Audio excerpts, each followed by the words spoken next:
में नारी को पैर की जूती माना गया है।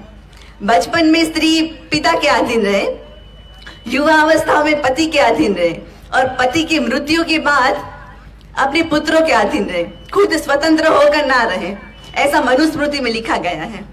ऐसी निम्न सोच वाली मनुस्मृति को डॉक्टर B.R. आम्बेडकर ने 25 दिसंबर 1927 के दिन बाबा साहेब ने दिल्ली में इस पुस्तक को जला दिया। भारत के संविधान में डॉक्टर आम्बेडकर ने स्त्रियों को विशेष अधिकार दिए, जैसे कि शिक्षा का अधिकार, स्वतंत्रता का अधिकार, समानता का अधिकार। सभी वर्णों की स्त्रियों को उच्च दर्जे का स्थान मिला, लेकिन कुछ ब्राह्मण, क्षत्रिय और वैश्य स्त्री ने उनका ही विरोध किया और आंदोलन शुरू कर दिया, जिनके कारण उनको जीने का अवसर मिला, उनका ही विरोध किया गया।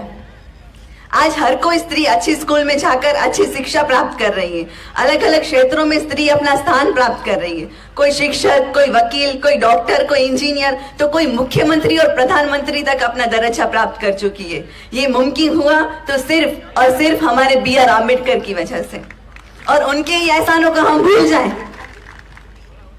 आज आजाद होकर हम कहीं भी घूम सकते हैं, कोई बंधन, कोई रोक टोक नहीं है, तो सिर्फ बाबा साहेब की देन से।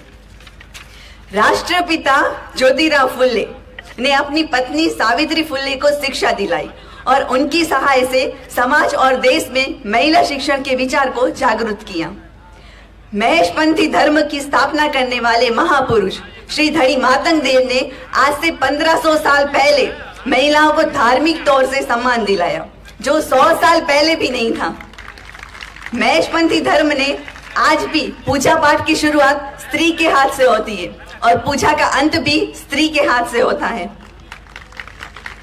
मातंग देव को ये प्रेरणा गौतम बुद्ध से मिली।